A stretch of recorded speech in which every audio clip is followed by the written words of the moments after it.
नमस्कार, मैं हूं आपके साथ नलिनी सिंह पालीवाल। एपीएन के लोकप्रिय कानूनी प्रोग्राम लीगल हेल्पलाइन में आप सभी का स्वागत है। इसमें हमारे कानूनी विशेषज्ञ रोजमर्रा की जिंदगी की समस्याओं से जुड़े कानूनी मसलों पर आपकी शंकाओं का समाधान करते हैं। आप फोन करके कानूनी राय ले सकते हैं। आज हम आरोपियों के कानूनी अधिकार के बारे में बताएंगे। हम आपको गिरफ्तार व्यक्तियों के हक के बारे में बताएंगे। साथ ही भारत के संविधान के तहत एक आरोपी व्यक्ति के कुछ मौलिक अधिकार हैं। ये अधिकार सभी को दिए गए हैं। भले ही किसी व्यक्ति पर किसी अपराध का आरोप लगाया गया हो, जब तक अपराध सिद्ध नहीं हो जाता तब तक अपराध के आरोपी व्यक्तियों के कुछ अधिकार होते हैं। पुलिस किसी को मनमर्जी तरीके से गिरफ्तार नहीं कर सकती। उसे गिरफ्तारी के लिए पूरी कानूनी प्रक्रिया अपनानी होती है, वरना गिरफ्तारी गैर कानूनी मानी जाती है, जिसमें पुलिस पर भी एक्शन लिया जा सकता है। अगर पुलिस किसी को गैर कानूनी तरीके से गिरफ्तार करती है तो ये न सिर्फ भारतीय दंड प्रक्रिया संहिता यानी सीआरपीसी का उल्लंघन है, बल्कि भारतीय संविधान के अनुच्छेद 20, 21 और 22 में दिए गए मौलिक अधिकारों के भी खिलाफ है। तो ये तो थी गिरफ्तार हुए व्यक्ति के हक से जुड़ी बुनियादी कानूनी जानकारी। ज्यादा जानकारी और सलाह देने के लिए हमारे साथ हैं कानूनी विशेषज्ञ राम नरेश यादव जी। राम नरेश यादव जी, आपका बहुत बहुत स्वागत है। राम नरेश जी आरोपी के हक से जुड़े तमाम कानूनी पहलुओं की जानकारी देंगे। अगर आपका कोई सवाल है तो आप फोन करके राय ले सकते हैं। हमारा फोन नंबर है 0120612793 0120612793। इस नंबर के जरिए आरोपी के कानूनी हक क्या हैं आप हमसे जान सकते हैं।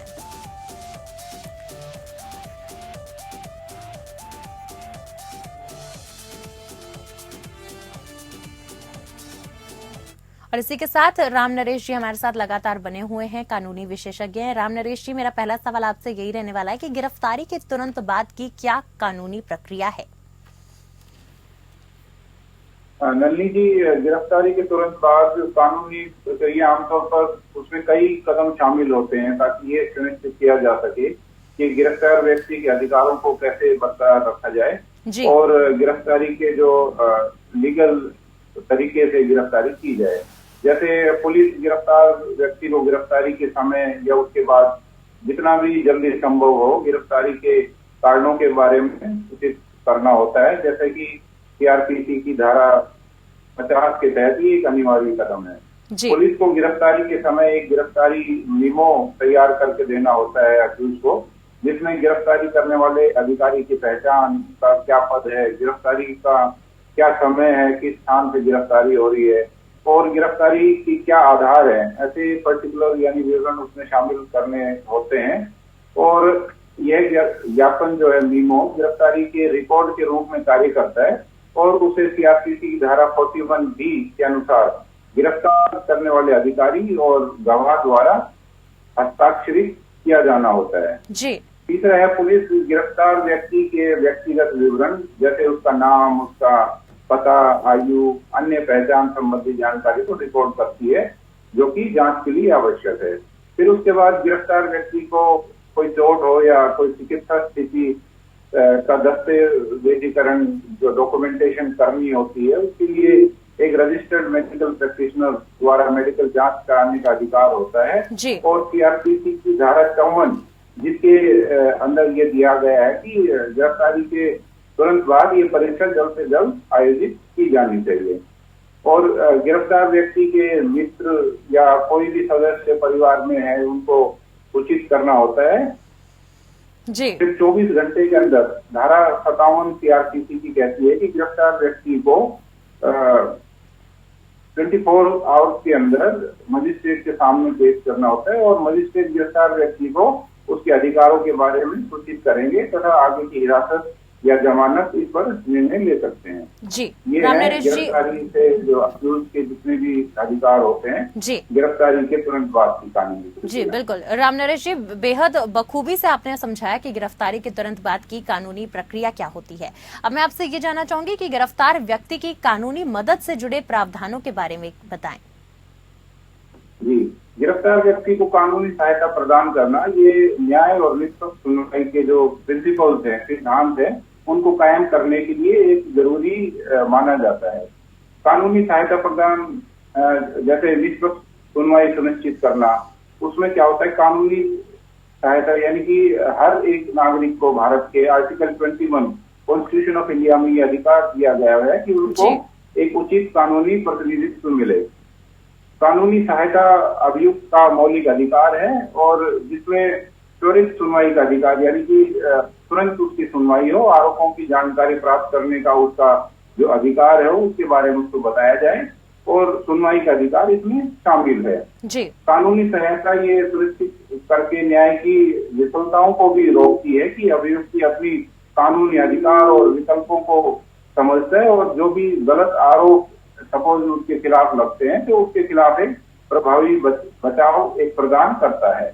कानूनी सहायता जो भी हाशिए पे पड़ा व्यक्ति है या कोई भी वंचित व्यक्ति है जहां उसको न्याय नहीं पहुंचता तो उसको भी एक बढ़ावा देती है। जैसे जिनके पास कानूनी प्रतिनिधित्व का खर्च उठाने का साधन नहीं होता तो इस तरह उनको एक कानूनी यानी कि लीगल एड की जो सहायता जो भारतीय जो कानून में दी गई है और इंटरनेशनल जो ट्रीटीज हैं उनके अनुसार एक लीगल एड उनको मिलती है, ये उनका अधिकार है। तो कुल मिलाकर गिरफ्तार व्यक्ति को कानूनी सहायता प्रदान करना कानून के जो शासन को बनाए रखने के लिए और ये सुनिश्चित करने के लिए कि एक व्यक्ति को निष्पक्ष रूप से न्याय मिले, इसको एक ये सुनिश्चित करने के लिए एक महत्वपूर्ण कदम है हमारे कानून के अंदर। जी सर, मैं आपसे ये भी जानना चाहूंगी कि जमानत के क्या अधिकार हैं और अग्रिम और सामान्य जमानत क्या है? अग्रिम जमानत आईसीसी के तहत नहीं बल्कि सीआरपीसी की धारा 438 उसमें इसका प्रावधान दिया गया है। ये व्यक्तियों को गैर जमानती अपराधों के लिए गिरफ्तार की जैसे किसी को आशंका होती है कि उसको फला केस में गिरफ्तार किया जा सकता है तो उसके जमानत मानने का अधिकार होता है, जिससे मनमानी गिरफ्तारी की उनको के तहत उनका एक सुरक्षा सुनिश्चित होती है। सामान्य जमानत से संबंधित अधिकार दंड प्रक्रिया संहिता यानी सीआरपीसी की धारा 437 और 439 में दिए गए हैं।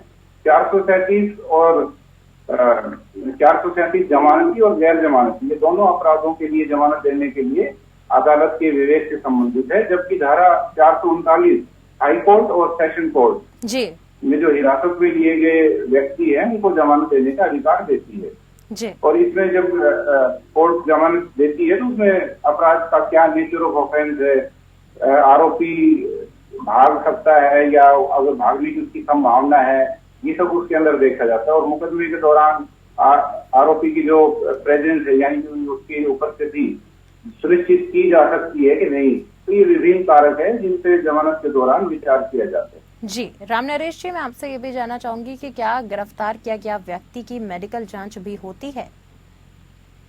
हाँ बिल्कुल होती है। गिरफ्तार व्यक्ति की मेडिकल जांच का उनका अधिकार है। ये सीआरपीसी की धारा 54 के में ये दिया गया है कि जैसे ही कोई गिरफ्तार होता है तो एज सून एज पॉसिबल किसी को जल्द से जल्द किसी रजिस्टर्ड प्रैक्टिशनर यानी कि पंजीकृत चिकित्सक द्वारा गिरफ्तार व्यक्ति की जांच करानी होती है और ये जांच सुनिश्चित करती है कि कोई भी चोट चिकित्सा स्थिति या कोई भी ऐसा है कि वो गिरफ्तार करने के पहले लगी हुई है या कस्टडी के दौरान लगी हुई है, तो ये व्यक्ति के स्वास्थ्य की रक्षा तो करती है और हिरासत में जो दुर्व्यवहार किसी भी अक्यूज के साथ हो सकता है उसको रोकने में भी एक सुरक्षा प्रदान करती है। जी राम नरेश जी, साथ ही साथ मैं आपसे ये भी जानना चाहूंगी कि गिरफ्तारी के बाद कितनी देर तक पुलिस हिरासत में रख सकती है और उस समय सीमा के खत्म होने के बाद पुलिस की क्या जिम्मेदारी होती है? जी नलिनी जी, ये सीआरपीसी की धारा 57 के अनुसार कोई भी गिरफ्तार व्यक्ति उसको 24 घंटे के अंदर यानी कि अधिकतम सीमा है 24 घंटे मजिस्ट्रेट के सामने पेश करना होता है और इस अवधि के बाद जब पेश करते हैं तो ये मजिस्ट्रेट को ये निर्णय लेना होता है कि जो पेश किया हुआ व्यक्ति है उसको हिरासत में रखना है या जमानत के लिए उनको बोलना है कि आप अपना जमानत पत्र अदालत में पेश करें और जमानत दें उनको। तो ये गिरफ्तारी की परिस्थितियां उसके साथ एक लिखित रिपोर्ट के साथ जो कि 167 सीआरपीसी में रखे हुए उसके तहत इसको पेश किया जाता है। कोई भी अक्यूज है जो भी हिरासत में दिया गया है। लगातार कानूनी जानकारी के साथ हमारे साथ राम नरेश जी बने हुए हैं। राम नरेश जी, मेरा सवाल आपसे यही है कि नॉन कॉग्नाइजेबल ऑफेंस यानी असंज्ञेय अपराधों के मामलों में गिरफ्तार व्यक्ति के क्या हक होते हैं? सबसे पहले हक तो सीआरपीसी की धारा 50 के अनुसार पुलिस को किसी भी गिरफ्तार व्यक्ति को उसकी गिरफ्तारी के आधार और उस पर जो भी आरोपित अपराध है उसके बारे में उसको सूचित करना होता है जी। दूसरा है गिरफ्तार व्यक्ति को जमानत के लिए आवेदन करने का अधिकार है, जो अपराध की प्रकृति के आधार पर पुलिस अधिकारी या अदालत द्वारा उनको दिया जा सकता है। तीसरा है गिरफ्तार व्यक्ति को भारतीय संविधान के अनुच्छेद 22(1) के अनुसार अपनी पसंद के कानूनी व्यवसायी से परामर्श करने और बचाव कराने का अधिकार। चौथा है गिरफ्तार व्यक्ति को सीआरपीसी की धारा 54 के अनुसार किसी भी चोट या चिकित्सा स्थिति का डॉक्यूमेंटेशन यानी कि दस्तावेजीकरण करने के लिए चिकित्सा जांच से गुजरने का अधिकार है। मजिस्ट्रेट के सामने पेश करने का अधिकार धारा 57 में दिया गया है, जो ये कहती है कि गिरफ्तार व्यक्ति को 24 घंटे के भीतर निकटतम मजिस्ट्रेट के सामने पेश करना होता है। तो ये सब अधिकार हैं नॉन कॉग्निजेबल ऑफेंस में गिरफ्तार व्यक्ति के।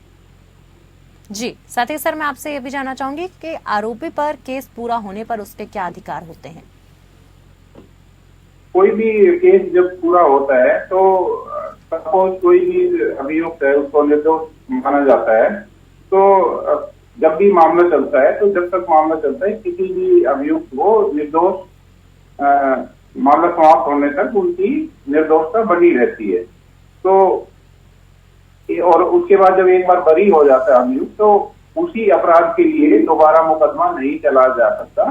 ये एक प्रिंसिपल ऑफ डबल जेओपार्डी है, जिसके तहत ये सिद्धांत दिया गया है कि कोई भी व्यक्ति है उसके प्रतिष्ठा का अधिकार है, यानी कि अभियुक्त को अपनी प्रतिष्ठा की रक्षा करने और झूठे आरोप या गलत अभियोजन के कारण कोई भी उसको क्षति हुई है तो उसको निवारण का अधिकार है।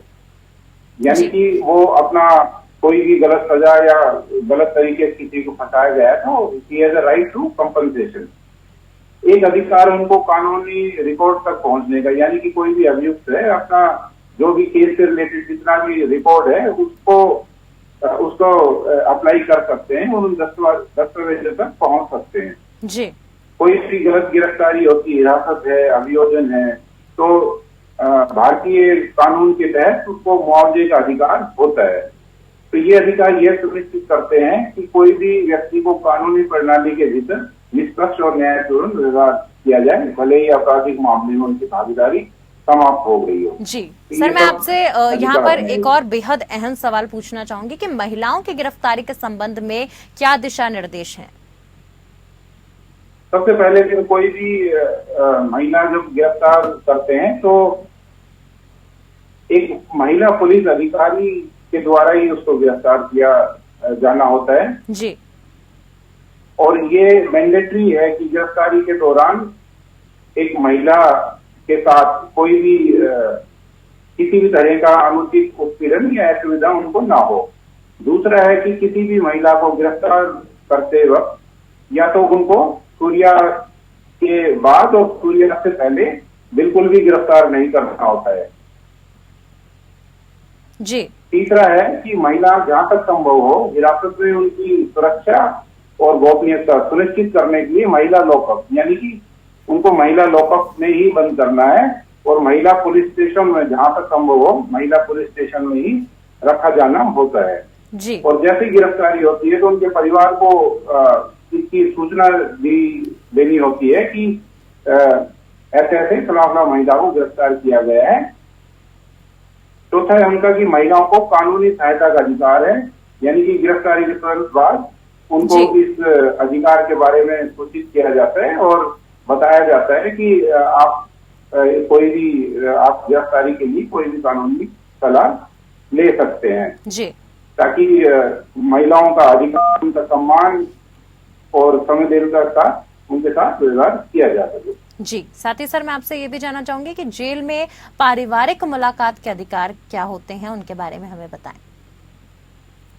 जेल में परिवार से मुलाकात करने का कैदियों की भलाई को सुनिश्चित करने के लिए और परिवार के संबंधों को आपस में बनाए रखने के लिए एक ही अधिकार है, ताकि कोई भी कैदी है अपने परिवार के सदस्य जिसमें पति, पत्नी, बच्चे, माता पिता, कभी कभी करीबी दोस्त शामिल हैं, तो उनसे जो मुलाकात के यानी कि विजिटिंग आवर्स है उसके अंदर उनसे मुलाकात करने की अनुमति देता है। जी। पारिवारिक मुलाकात एक तरह से एक भावनात्मक समर्थन प्रदान करती है ताकि आपस में पारिवारिक जो बंधन है उनको मजबूत रहे एक कैदी के, और वो अपने परिवार के सदस्यों के साथ मिलता जुलता रहे ताकि उस पर एक मनोवैज्ञानिक प्रभाव कम हो सके, यानी कि साइकोलॉजिकल प्रेशर जो जेल के अंदर हो जाता है तो वो ना हो।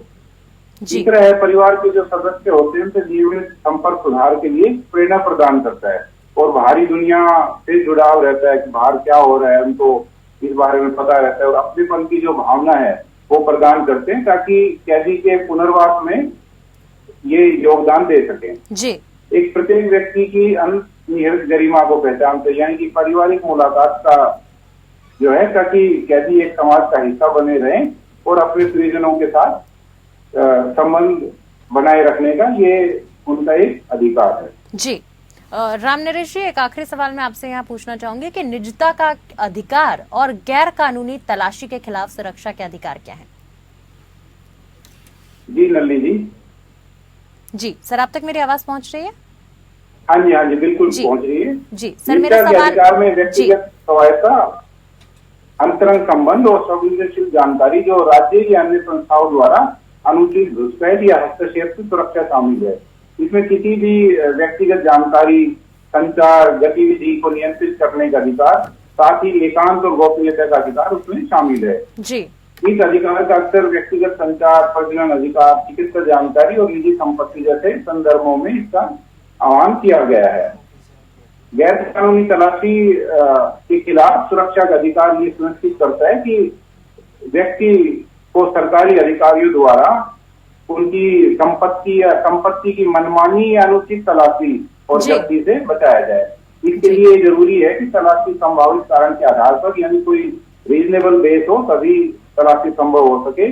कानून द्वारा अधिकृत यानी कि लीगल उसमें परमिशन हो कोर्ट के द्वारा, और ऐसे तरीके से की जाए जो व्यक्ति की गरिमा और गोपनीयता का सम्मान करे। जी। अधिकारियों को अपनी तलाशी के वक्त ये जरूरी है कि वो न्यायालय से वारंट लेकर आए और आवश्यक जो परिस्थितियां हैं उनको बताए कि क्यों ये नेसेसरी है तलाशी करनी। जी। तो ये उन्हें विशिष्ट कानूनी प्रक्रिया और सीमाओं के पालन में रहकर ही करनी होती है ताकि ये कोई भी दुरुपयोग को रोकने के लिए और जब तक दोषी साबित ना हो कि निर्दोषता के सिद्धांत को कायम रखने के लिए ये किया जाता है। जी बिल्कुल। राम नरेश यादव जी, बहुत बहुत शुक्रिया आपका। बखूबी आपने तमाम आरोपी के कानूनी हक हमारे दर्शकों को समझाए। बहुत बहुत शुक्रिया आपका हमारे साथ जुड़ने के लिए। तो फिलहाल के लिए आज के लिए लीगल हेल्पलाइन में मेरे साथ बस इतना ही। नमस्कार।